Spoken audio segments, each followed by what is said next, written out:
merci beaucoup Orange ci gunge bi ci matinal bi jàngat bi tey ñu ci ànd ak Souleymane Niang bu leen fàtte ci kanam tuuti dinañ dalal Yoro Dia nekk ancien ministre ñu nuyu la tout d'abord Yoro mbaa yaa ngi ci jàmm bu baax. ñu ngi lay ziar maa ngi ci jàmm naata maa ngi lay nuyu. maa ngi nuyu Chérif maa ngi nuyu sama mbokku Thiaroye Souleymane maa ngi nuyu. yemal foofu de.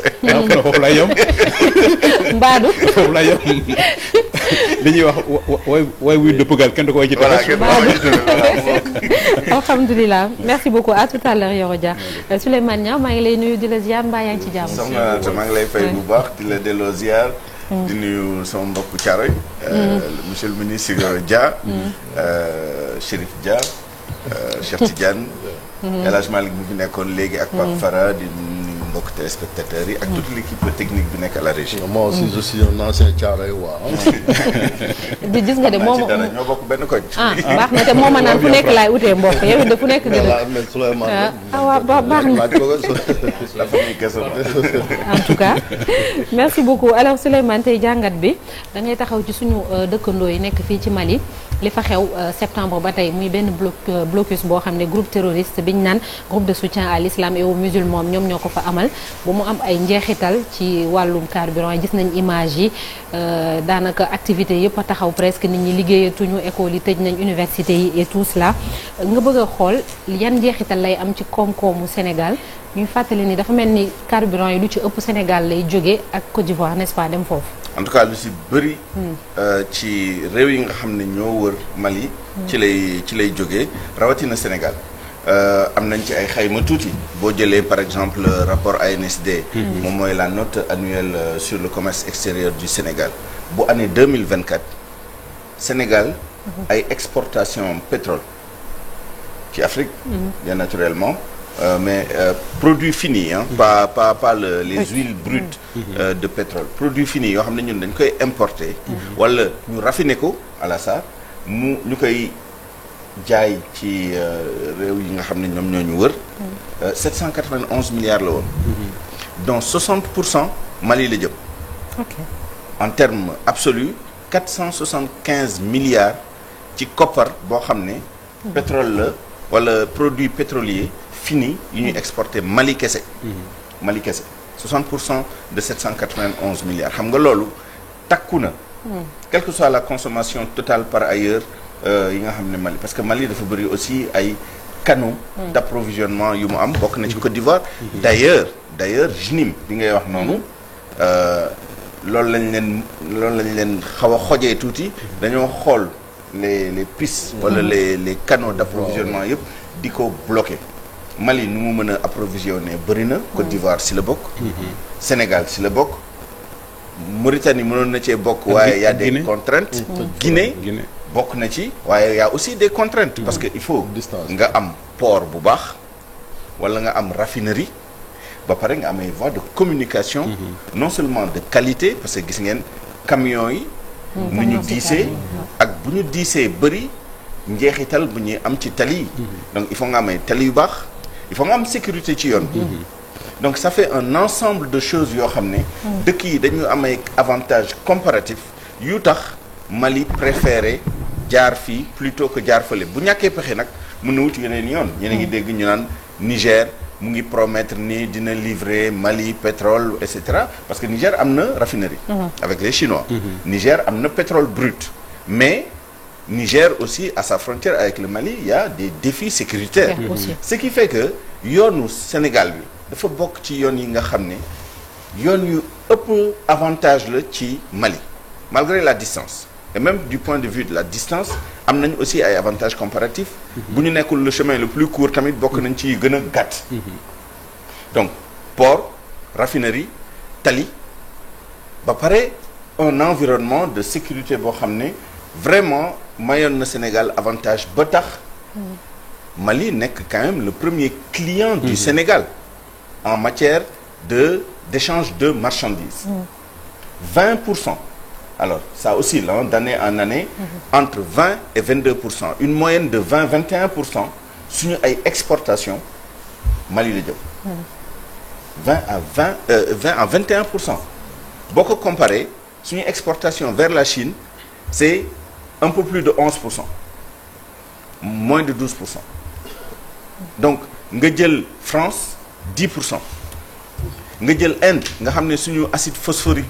suñu produit yi jóge ci phosphate bi yëpp fa lañ koy exporter daanaka ils sont à 9% seulement gis nga différence bi. li ñuy exporter ay Chine li ñuy exporter ay Inde Mali moo ëpp lu ñu fay exporter donc 60% encore une fois. des exportations. produits pétroliers la. li si des li par exemple les bouillons là. les préparations pour soupe potage et bouillon. Sur les 93 milliards yi nga xam ne Sénégal exporté na ko en 2024. ba 60% encore une fois Mali la demoon. ça veut dire à peu près 43 milliards. loolu boo ko boolee ci 475 milliards yaa ngi 500 et quelques milliards sur les 800 milliards yi nga xam ne dañ ko exporté en 2024 vers le Mali. donc c'est 55% de nos exportations ñaari produits yooyu la. donc vraiment bu ñu demee ba Mali. yoon bi ñuy jaar pour ñun suñu ay exportation de produits pétroliers finis yi jëm Mali mu am ay défis yi ci nekk de sécurité bu boobaa mën nañ njort ni bu ñu utul pexe dina am njeexital ci koom-koom Sénégal njeexital bu njëkk bi mooy déficit commercial bi du xamuñu ñaata parce que il faut ñu xayma ko. mais justement ba mu commencé ba léegi est-ce que amagum nañu ay chiffres parce que ñi yore xibaar boobu. amaana pare guñu. pour am xibaar boo xam ne ay xayma. yu précis. xëj na wala buñ ko amee boog pour l'instant partagé wuñ ko te du ne ñun jéemuñu am information boobu. parce que fu ñu war a woote nañ fa ki ñu war a laaj nañ ko mais information boobu pour l'instant.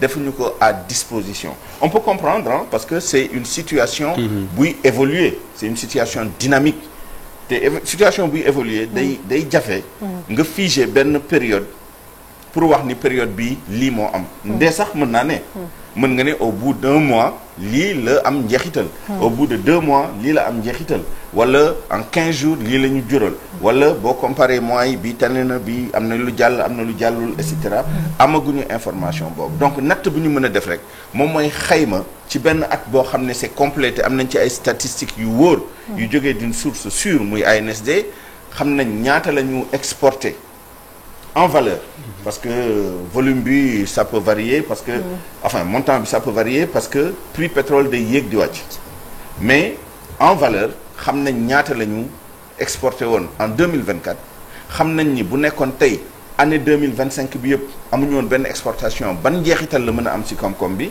maintenant comme ni nga ko waxee depuis septembre la donc au prorata de l'année mën nañu essayer xayma tuuti même bu nekkee xamuñu évolution exportation yi de mois en mois nan lay demee parce que damay période am na saisonnalité peut-être on ne sait pas mais lu mu si mënti doon bu ñu nattee ni daal ci benn at lëmm lii la ñu exporté woon mooy at bi ñu gën a jege te at boo xam ne at symbole la parce que 2024 ñun la ñu commencé di exploiter suñu pétrole ak suñu gaz am na njeexital tuuti si yeneen dimension mais c'est une bonne année de référence pour xam ñaata la ñu exporté au Mali et que bu ñu toogoon at boo xam ne GNIM bii lu mu def nii dafa bloqué complètement suñu exportation njeexital bu muy am encore une fois le Mali suñu principal client la en matière commerciale exportation rawatina ci pétrole ak pétrole bi ak produits pétroliers finis yi muy supercarburant muy gasoil amaana sax yeneen produit donc bu lu mel nii amee war nañu mën a xalaat ni dina am njeexital ci balance commerciale bi ci suñu PIB parce que PIB am na benn mode bu ñu koy calculer c'est la consommation des ménages les investissements des entreprises et des ménages aussi les dépenses de l'État et le déficit ou l'excédent commercial donc bu nekkee déficit commercial la day ñëw en déduction des autres agrégats yu ma wax ça veut dire que bu nekkee ni ñun lu ñu doon exporter dafa wàññeeku ba am njeexital parce que quand même 800 milliards dont 475 milliards produits pétroliers bu wàññeekoo nettement day creuser déficit malgré le fait que commencé nañ ñun produire suñu pétrole ak suñu gaz di ko exporter et que loolu taneel na vraiment déficit bi mais lii day ñëw creuser waat déficit bi et bu ko creuser waatee day ñëw en déduction de notre PIB donc loolu tam beneen conséquence la boo xam ne mën na ko am ci koom-koom sans compter maintenant les autres aspects économiques emploi bi parce que ay transporteurs yoo xamante ne mënatuñoo liggéey non seulement emploi bi mais la valeur ajoutée pour les entreprises yi nga xam ne ñoom ñooy évidemment les entreprises de transport am na ay entreprises sénégalaises am na ay entreprises maliennes mais chaîne de valeur la dafa bëri ay intervenants yi si nekk manutention am na si transport am na si assurance am na ci les services et tout ça connexes yooyu yëpp day am njeexital ci mbir mi mën na am aussi à la marge des avantages par exemple suñu infrastructure routière yi ni ci affaire yi di dawee nu mu yàqoo mais xam nañ ni par exemple le maire là Serigne Gueye Diop le ministre du commerce fi mu nekk Sandiara waaw y a le port sec yooyu yëpp ay njeexital la yoo xam ne mën na am ci lu mel nii bu amee donc il faut espérer que situation bi dañ ko dépassé yaakaar naa monsieur le ministre Yoro Dia bu su kanamee dinañu gën a gindi ci analyse géopolitique bi et tout donc il faut l'espérer maintenant le Mali a des options la Guinée c'est une option am na ay options yoo xam ne c'est purement théorique c'est le Niger qui se propose de venir en aide Algérie mën na nekk option même mooy contraintes yi ñu wax yi distance bi sécurité bi infrastructure yi qui n'existe pas les routes de qualité et cetera donc vraiment Sénégal mooy seen meilleure option ak Côte d'Ivoire et JNIM loolu la comprendre ba ñaari corridor yooyu mu teg leen fa fitna boo xam ne moo indi situation bi ngeen gis noonu le prix du pétrole enfin des produits pétroliers finis essence et gasoil a triplé à Bamako sans compter que le produit n'est même pas disponible. ak ravitaillement bi ñu rationné aussi c'est ça surtout ku nekk. ils sont obligés de rationner. Maintenant l'autre solution c'est de discuter avec ces deux pays. Le Sénégal et la Côte d'Ivoire. Je pense que njort naa ko bokk que ni y a au moins un minimum de dialogue. yaakaar naa loolu tamit Yoro dina si mën a ñëw xuusi ñaari états yi il faut évidemment non seulement ñu discuter sur ces questions-là mais sur les questions sécuritaires parce que tamit loo xam ne dafa am njeexital d'ampleur stratégique parce que partenaire bu ñu toll ce premier partenaire commercial en termes d'exportation bu lu mel nii amee day nekk une question aussi stratégique une question de sécurité pour yow sa bopp ñaari dëkk nag bu ñu dendee am benn problème de sécurité commun day laaj ñu coordonner à un certain niveau sécuritaire coordonner à un niveau encore plus élevé géostratégique et tout avec d'autres partenaires mu nekk ci région bi mu nekk hors de la région pour xool na lañ mën a indi solution mais est-ce que seetaanuñu tuuti Souleymane parce que Chérif mi ngi koy fàttali ñu ngi commencé woon xañ na ci transport yi peut-être yeneen marchandises yu bokkul ak pétrole produits pétroliers et tout ndax jamono jooju waruñu woon a gën a xañ na renforcer li nga doon wax coopération bi ci wàllum sécurité diggante réew yi ba ñu bañ a egg ci situation bi d'autant plus que duñu xam fan la ñuy mujjee parce que foofu ci boppam Mali ci ñoom ci boppam ils ont du mal à contenir montée terrorisme bi foofu noonu. oui alors paradoxalement. ni nga ko waxee au début c'était d'abord d'autres marchandises. après pétrole bi ñëw. et paradoxalement léegi dañu bàyyi sax yeneen marchandises yi di jàll. ci produits pétroliers yi lañu concentré wu parce que xam nañ ni.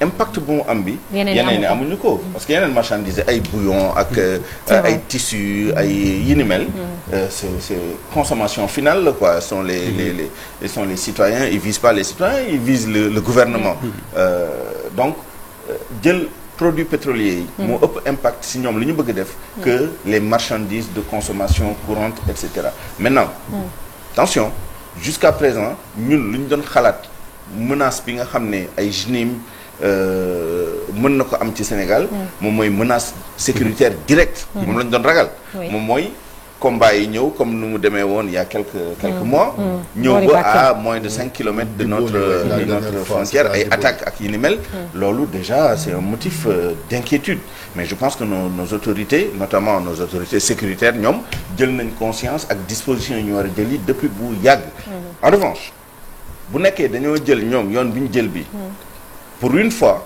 non seulement dañu attaquer les intérêts du Mali mais dañu attaquer directement les intérêts du Sénégal et de ce point de vue-là il faut que Sénégal aussi xool ban taxawaay lay am soit en accord avec les autres pays de la région en particulier le Mali soit seul parce que Sénégal dafa am ay intérêts vitaux des intérêts nationaux des intérêts yoo xam ne parce que dëkk bu nekk day délimité am na loo xam ne mën nga ko def à la limite nañ ci bàyyi xel mais pour l'instant ça ne nous concerne pas am na loo xam ne boo ko defee da ngay compromettre suñu intérêts vitaux j'espère que egguñu foofu parce que on a d'autres options mën nañu exporter feneen mën nañ bañ a exporter pétrole privilégier suñu yeneen axes d'échanges commerciaux et cetera la preuve notre principal fournisseur de pétrole brut c'était le Nigeria en 2024 c'était plus le cas Nicaragua moom moo ñu doon fournir du pétrole brut